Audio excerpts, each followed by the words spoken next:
அன்பான விவசாய பெருமக்கள் அனைவருக்கும் வணக்கம். இன்னைக்கு நம்ம எத பத்தி பார்க்க போறோம்னா, பந்தல் காய்கறி பயிர்ல பூச்சி நோய் நிர்வாகம். பகுதி 2. பகுதி 1ல வந்து இதுக்கு முன்னாடி போட்ட வீடியோல வந்து என்னென்ன உரங்கள் வைக்கணும் அப்படின்றத பத்தி போட்டோம்.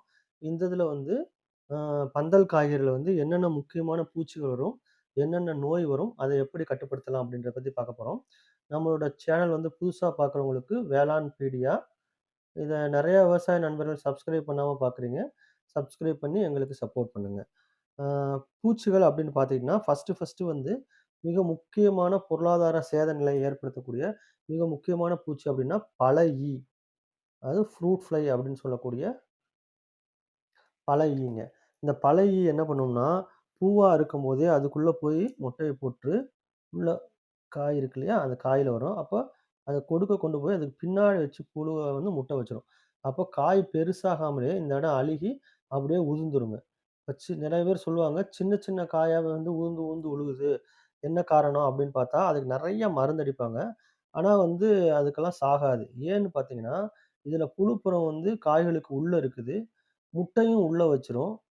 தாய் பூச்சி, அதுக்கடுத்து கூட்டுப்புழு. இதுவும் உள்ள இருக்கும். நமக்கு எல்லாருக்குமே முன்னாடியே சொல்லியிருக்கோம்.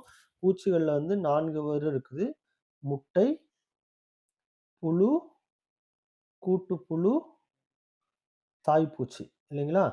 இப்போ இதுல முட்டையும் உள்ள தான் இருக்குது. புழுவும் காய்க்குள்ள இருக்கு. கூட்டுப்புழுவும் காய்க்குள்ள இருக்கு.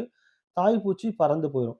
இப்போ 4 ஸ்டேஜ்ல வந்து எந்த ஸ்டேஜுமே வந்து உங்களுக்கு வந்து ஃபேவரபிள் ஸ்டேஜ் கிடையாது. மருந்து அடிச்சு இத கட்டுப்படுத்துறது மிக மிக கடினம். ஆனா நெறைய விவசாய நண்பர்கள் வந்து இதுல மருந்து அடிச்சுக்கிட்டே இருப்பாங்க. ஆனா இது கேட்கவே கேட்காது. அதனால காய் அழுகல் விழுந்து புழு வந்து கீழ விழுந்துரும். அதுக்கு முக்கியமா என்ன பண்ணணும்னா, பாதித்த காய்களை காய்களை வந்து மொத்தமா அகற்றிறணும். ஏன்னா, அதிலேயே கூட்டுப்புழு இருக்கிறனால, அதிலிருந்து திருப்பி தாய் அந்துப்பூச்சி வந்து திருப்பி முட்டை வைக்கும். அப்ப சின்னதா இருந்தாலும் அகற்றிட்டு குழி தோண்டி புதைச்சிரலாம். இல்ல தூர கொண்டு போய் எரிச்சிரலாம்.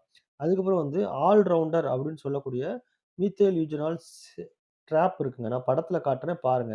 ஆல் ரவுண்டர் அல்லது அட்ராப்ன்னு சொல்லுவாங்க. இந்த ட்ராப்ப வாங்கி ஒட்டு பச மாரி இருக்கும். அது நீங்க மருந்தடிச்ச பாட்டில்ல வந்து நீங்க அத ஸ்ப்ரே பண்ணி விட்டுறலாம். ஸ்ப்ரே பண்ணா வந்து மஞ்ச கலர்ல இருக்குங்க. அதுல வந்து ஃபெரமோனும் இருக்கும். ஒட்டு பசையாவும் செயல்படும். அப்போ வந்து அந்த அட்ராக்டன்ட்க்காக என்ன பண்ணும்னா, இந்த அந்து பூச்சியில உள்ள தாய் பூச்சிகள்லாம் வந்து அட்ராக்ட் ஆயி வந்து எல்லாமே இதுல ஒட்டிக்குங்க. அப்போ ஆட்டோமேட்டிக்கா வந்து உங்களுக்கு சொத்தக்காய் வந்து குறையும்.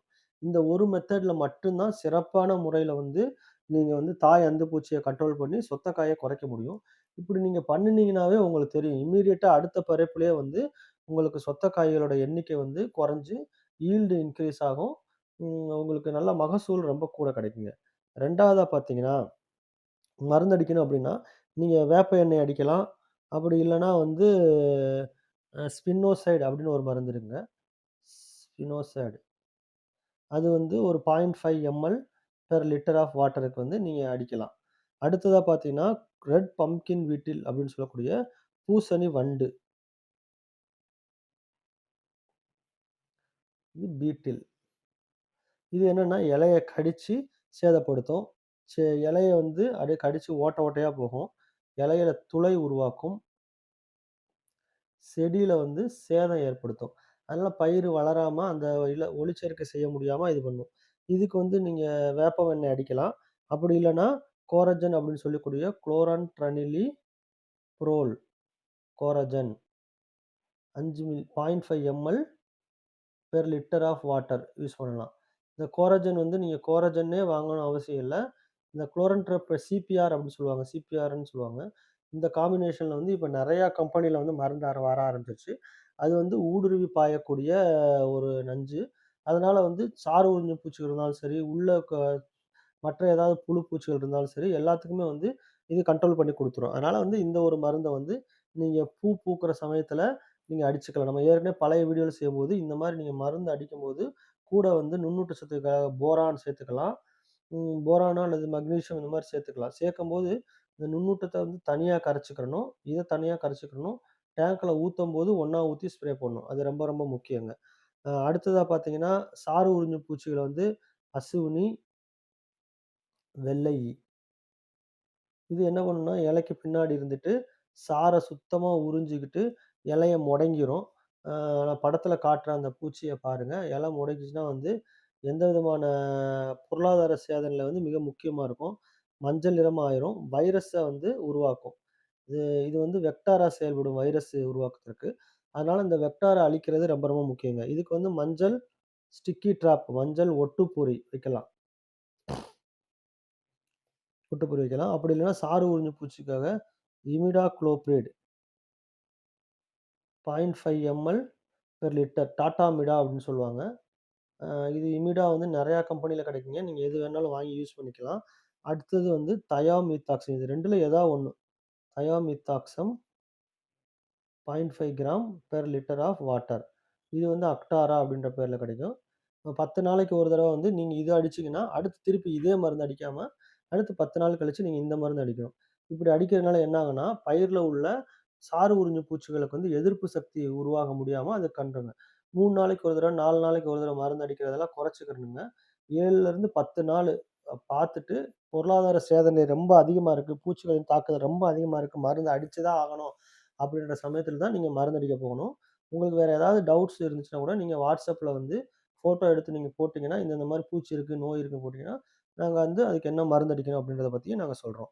அடுத்ததாக நோய் அப்படின்னு பார்த்தீங்கன்னா, மிக முக்கியமாக வந்து பூஞ்சை நோய் வந்து மில்டியூ அப்படின்னு சொல்லக்கூடிய டவுனி மில்டியூ, பவுடரி மில்டியூ அப்படிம்பாங்க. அடிச்சாம்பல் நோய், அடிச்சாம்பல் அப்படின்னா டவுனி மில்டியூ, மேல் சாம்பல் நோய் அப்படின்னா வந்து பவுடரி மில்டியூ.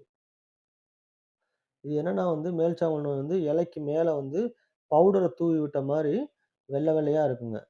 அதுக்கப்புறம் வந்து இலைக்கு அடியில வந்து இருந்துச்சுன்னா, அது மேல் பகுதி வந்து மஞ்சளா வந்து புள்ளி புள்ளியா இருக்கும். படத்துல இப்ப காட்டுறேன் நானு. நீங்க பாருங்க. இதுதான் இந்த மாரி சாம்பல் நோய் வந்துச்சுனாவே, அழுகல், கருகள் வந்து உடனடியா வந்து செடி வந்து வாடிவிடும். இன்னொன்னு பார்த்தீங்கன்னா, நீர் நிர்வாகம் ரொம்ப ரொம்ப முக்கியம். நீர் வந்து கரெக்ட்டா 10 நாளையிலிருந்து 1 நாள் காய விட்டு நீங்க பாய்ச்சணும். அதிகப்படியான நீர் இருந்துச்சுன்னா, உங்க மண் மூலியமாக பரவும் நோய்களும், இப்ப பரவக்கூடிய நோய்கள பித்தியம், பைட்டோப்தோரா பித்தியம், பைட்டோப்தோரா, ரைசெப்டோனியா இந்த மாரி நெறையா வந்து மண்ணுல உள்ள பரவக்கூடிய நோய்கள் இருக்கு. அது உடனடியாக வந்து தண்ணீர் மூலியமாக பரவி வந்து அழுகலை ஏற்படுத்தும். அது ரொம்ப ரொம்ப முக்கியம். அதனால வந்து தண்ணி வந்து அதிகமா வந்து அ அதிக நீர் தேங்க விடக்கூடாது. காற்றோட்டம் இருக்கணும். நல்லா அடைச்ச மாரி இல்லாம, காற்றோட்டம் ஓரளவு இருந்துச்சுன்னா, நோய் தாக்குதல் வராம இருக்கும். அந்த மாரி நோய் சப்போஸ் வந்துருச்சு அப்டின்னா வந்து, மெட்டலாக்சில், மேங்கோசேப் கலந்த கலவை 2 கிராம் 1 லிட்டர் தண்ணிக்கு. மெட்டலாக்சில் இது ரிடோமில் அப்டின்ற பேர்ல இருக்கும். மெட்டலாக்சில் பிளஸ் மேங்கோசெப் ஓகேங்களா? 2 gram per litre of water. இது மெட்டலாக்சில் அப்படின்றது வந்து ஒரு ஊடுருவி பாயக்கூடிய பூஞ்சானம். மேங்கோசெப்ங்கிறது தொடுநஞ்சு.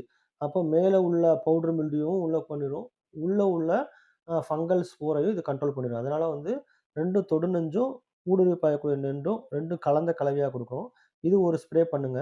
அடுத்து இதுல கண்ட்ரோல் ஆகல அப்படின்னா, ஹெக்ஸாகோனசோல் கான்டாஃப் அப்படின்ற பேரு இருக்கும். அது வந்து 1 மில்லி 1 லிட்டர் தண்ணிக்கு. கான்டாப் நீங்க கேள்விப்பட்டிருப்பீங்க டாடா கம்பெனில. நெறைய கம்பெனில இருக்குங்க இந்த ஹெக்ஸாகோனசோல் மருந்து. இத நீங்க மேல வாங்கி ஸ்ப்ரே பண்ணலாம். இன்னும் இதெல்லாம் வந்து ஜெனரிக் மருந்துங்க. இன்னும் அதிகப்படியா வந்து உங்களுக்கு கண்ட்ரோலே பண்ண முடியலன்னா தான் அடுத்த டோஸ் போகணும். எடுத்தோனே ஹை டோஸ், ஹை காஸ்ட்லி மருந்த தயவுசெய்து போயிற வேணாம். சின்ன மருந்து அடிங்க. ஜெனரிக் மருந்து அடிங்க. அப்பதான் கண்ட்ரோல் கிடைக்கும். முதல்ல எடுத்தோனே காஸ்ட்லியான மருந்து ஸ்டொபுலிரின் குரூப் போன அசாக்சிஸ்டோபின், ட்ரைஃப்ளாக்சிஸ்டோபின் அந்த மாரிலாம் போக வேணாம். அது மாரிலாம் போனீங்கன்னா, அ அடுத்து வந்து உங்கள கண்ட்ரோல் பண்றது ரொம்ப சிரமமாயிரும். ஓகேங்களா? மேலும் இதுல உங்களுக்கு ஏதாவது சந்தேகம் இருந்துச்சுன்னா, இந்த நம்பருக்கு வந்து WhatsApp மூலியமா மெசேஜ் குடுங்க. உங்க பயிர்ல வந்து நோய் தாக்குதல், பூச்சி தாக்குதல் இருந்துச்சுன்னா, அத எடுத்து ஃபோட்டோ எடுத்து அனுப்புங்க. எங்களால முடிஞ்ச உதவிய உங்களுக்கு செய்றோம். நன்றி விவசாய நண்பர்களே!